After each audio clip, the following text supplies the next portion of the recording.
Hi guys, it's Peter, welcome to my channel, and today is gonna be quite interesting and different video.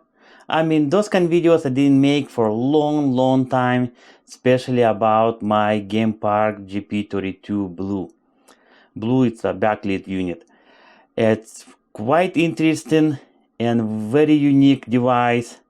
It's made by GamePark, and it's really mind-blowing emulation machine back in early 2000s, and that was the first I should call grandparents to all open source emulation handheld devices what we know these days.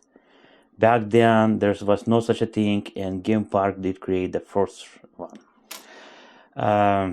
For last 10 years or so, it was sitting in my drawer and collecting the dust due to was not working. And first thing, I didn't know what was going on. I tried finding any information why when you power it, when you turn it, flip it, switch power, the main light over here will be turns on, but the screen will be blank.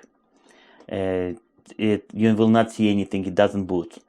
It was working fine before, but then I put it on a shelf and it pretty much kind of died. It did die on itself by itself. It's like I said, it's very unique device. It's using a smart media card as a storage, and it's a 32-bit handheld with 3.5 color backlit.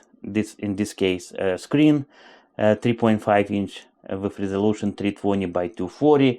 It's really awesome and unique device, especially back then. It was a jaw dropper, and that's a third generation of a handheld. First was non-lit, pretty much screen didn't have any lights.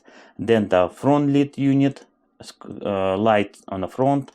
Then backlit, that's what they call BLU.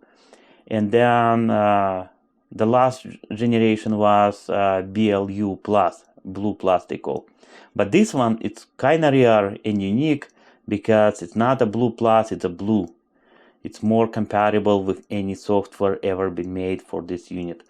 But like I said, it was working fine, but then it dies, and it take me long time to figure out. First of all, I'm not too good with electronics, especially for troubleshooting. Well, I always need help, and some people suggest probably capacitors. You take 6 screws, I mean 4 screws here and 2 screws over here. You tear it apart. I check all capacitors. I didn't see anything wrong. And pretty much I put it on a shelf, see if I can find any information how to fix it. And not too long, I did discover that those units back then, when they built it, they did use it some kind unknown brand, or I forget what the brand was, because the original chip I tossed it away. The flash RAM, that's what caused problem. It get corrupted, and the flash RAM, that's where it holding a BIOS or firmware. And pretty much that's exactly what happened with my unit. And to do that, you have to buy a new flash RAM chip, and here is, I got few of them. One already installed. Oh crap, it's so small, unbelievable. It's right there, I can show you. I'm not sure if camera is gonna pick it up, most likely not, but it's a SST39VF040 and 90 nanosecond response time. Pretty much, but just by buying a new flash RAM and installing, it's not going to do any good. You have to flash the firmware. And for that reason, I bought a Programmator T48. It's my first Programmator. I never done any flashing RAMs. I mean, any flashing of RAM, EEPROMs. But I decided, since I do have a lot of vintage computers, in a vintage computer, sometimes you upgrade in a firmware, I mean, you flash in a BIOS or so, that device will be useful.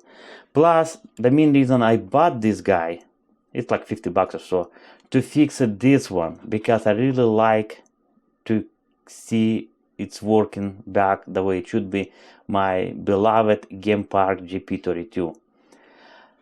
pretty much not knowing anything about programming, how to work and what I need, pretty much I decided, yep, let me buy it. And when I got this unit, it turns that I will need those adapters.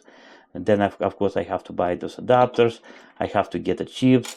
I have to do a lot of research. Luckily, I found some videos and some help from other guys who already did fix it here, them GP32s pretty much with help of community, with help of Google. I was able to pre-flash it, a firmware on a new flash RAM, and then with a resolder station, replace the chip. Now let me show you. I'm really proud, and yes, it's working. I did install the custom firmware, which is really nice, and it's working the way it should be. Let me show you. Pretty much anything. Here's the emulator for Sega Master System. Let me.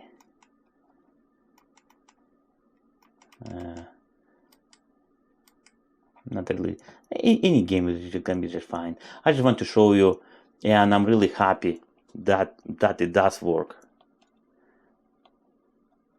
Let me start it, and the sound worked the way it should be. It's really awesome. It's I'm really happy and I'm really proud of myself. Like I said, I never done any flashing RAMs. Plus, this is a really small flash RAM. The connecting point is so close to each other. Something like that requires a lot of skills. Requires probably a good magnifier or microscope. But I did able to pull it, and now it's my beloved GamePark GP32 BLU is back to life, guys. Well, if there's gonna be more requests, I will make more detailed video about my GamePark. But so far, like I said, I'm happy. Also, I got some EEPROMs for my vintage computers. I already used this guy to program it. Some EEPROMs as well. I bought an EEPROM eraser also, and this device, if you have EEPROM programmer and you're using erasable EEPROMs, of course you have to get this guy. And this guy, with some modification, I modified it works really nice. I also got video review about this one as well. Well guys, pretty much that's all I got for this video. I hope it was helpful, enjoyable. If you guys did enjoy it, thumbs up. If you don't want to miss any future videos, subscribe. I will be really appreciate it. Thank you.